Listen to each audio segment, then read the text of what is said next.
Drugs కు బానిసై తల్లిని చంపిన కొడుకు. ఆస్తి పంచాలని కొన్ని రోజులుగా పేరెంట్స్ తో గొడవ. తల్లి బెడ్రూమ్ లోకి వెళ్లి కత్తితో వివక్షణారహితంగా దాడి. 9 చోట్ల పడవడంతో తీవ్ర రక్తస్రావం. చికిత్స పొందుతూ మృతి. సంగారెడ్డి జిల్లాలో ఘటన. చూడండి, ఇక్కడ కనపడుతుంది చూడండి. కార్తీక్ రెడ్డి వీళ్ళ కొడుకే తల్లిని పొడిచి చంపేసిండు. మొత్తం డ్రగ్స్ కి బానిసై పైసలు కావాలి, అయిపోయినాయి. తల్లిదండ్రులు ఇచ్చిన పైసలు, అప్పు చేసిన పైసలు, అదమ్మి ఇదమ్మి అయిపోయినాయి. ఇప్పుడు చివరికి ఏంటంటే ఆస్తిలో వాటా ఇక్కడ ఒక్క కార్తీక్ రెడ్డే కాదండి, మొత్తం అట్లనే తయారైంది. సమాజం అంతా కూడా అట్లనే తయారైపోయింది. తల్లిని చంపుతున్నారు, తండ్రిని చంపుతున్నారు, అక్కని చంపుతున్నారు, తమ్ముడిని అసలు రక్త సంబంధికులే చంపేస్తున్నారు. లేకపోతే వాడు ఏదైనా తీసుకొని పొడుచుకుంటాడు, లేకపోతే తీసుకుపోయి వాడి చేతులు కాళ్ళు తలకాయ మొత్తం గోడకేసి కొట్టుకుంటాడు. ఇంట్లో సామాన్లని వగలగొడతా ఉంటారు.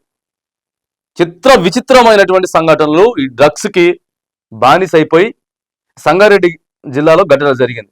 మద్యం డ్రగ్స్ కు బానిస యువకుడు ఆస్తి పంచివ్వాలంటూ గొడవపడి తన తల్లిని కత్తితో పొడిచి చంపివేసిండు.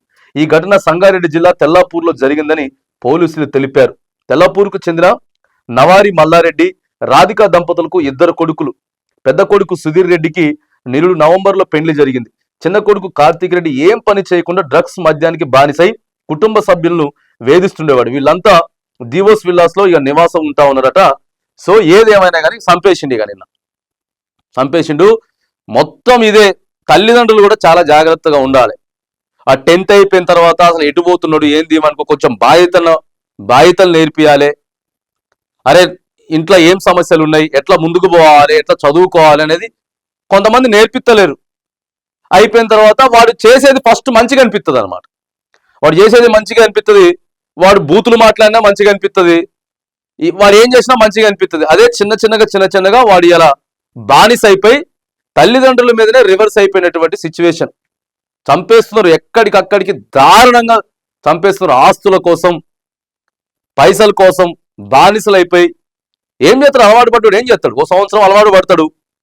ఆ తర్వాత వాడికి బాడీలో మొత్తానికి అదే ఉంటుంది. ఆ టైం వచ్చిందంటే వాడు కావాల్సింది, రాకపోతే మొత్తం పిచ్చి ఎక్కిపోద్ది, మెంటల్ ఎక్కిపోద్ది. కాబట్టి ఏం చేస్తాడో అర్థం కాదు. ఇంత దారుణమైనటువంటి పరిస్థితులు ఏడున్నాయి. నిన్న సంగారెడ్డిలో మాత్రానికి లోపల 6 పేజీలు ఉన్నది. అదే ఉంటుంది, 6 పేజీలు కూడా ఇంకేముంటది, ఇంతకంటే దారుణం ఏముంటది. తల్లిని చంపే కాడికి వచ్చింది.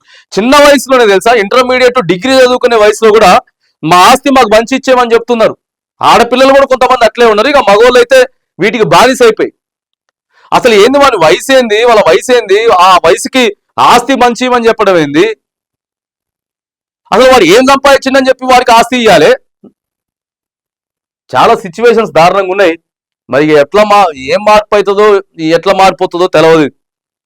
ఏం మారిపోతుందో ఏం లేదు.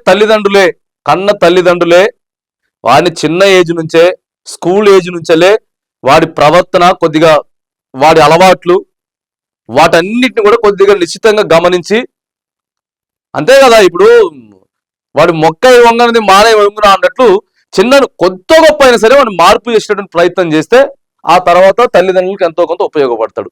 వాడిని అట్లే అల్లరి చిల్లరగా వదిలేసినాం. మొదటి నుంచే ఫ్రెండ్స్తో తిరుగుతున్నాడు, వాడు బయటికి పోతుండు, ఏ టైంకి పడితే ఆ టైంకి వస్తాడు.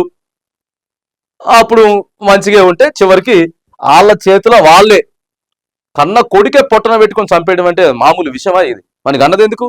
చంపడం కోసం, వాడి చేతిలో చావడానికైనా కన్నది వాడిని. ఇంత దారుణమైన సిచ్యువేషన్స్ ఇంతకుముందు ఏదో చూసిస్తున్నాం. బీహారు లేకపోతే ఆ జమ్మూ కాశ్మీరు ఆడ చూసిస్తున్నాం. ఇప్పుడు మన తెలంగాణ డిస్టిక్లలో హైదరాబాద్ కూడా అయిపోయింది. మన విలేజ్లలో కూడా ఇది స్టార్ట్ అయిపోయింది. ఏదేమైనా కానీ దయచేసి తల్లిదండ్రులు ప్రధానంగా చిన్నప్పటి నుంచే మీ పిల్లల్ని కంట్రోల్ పెట్టుకునే ప్రయత్నం చేయండి.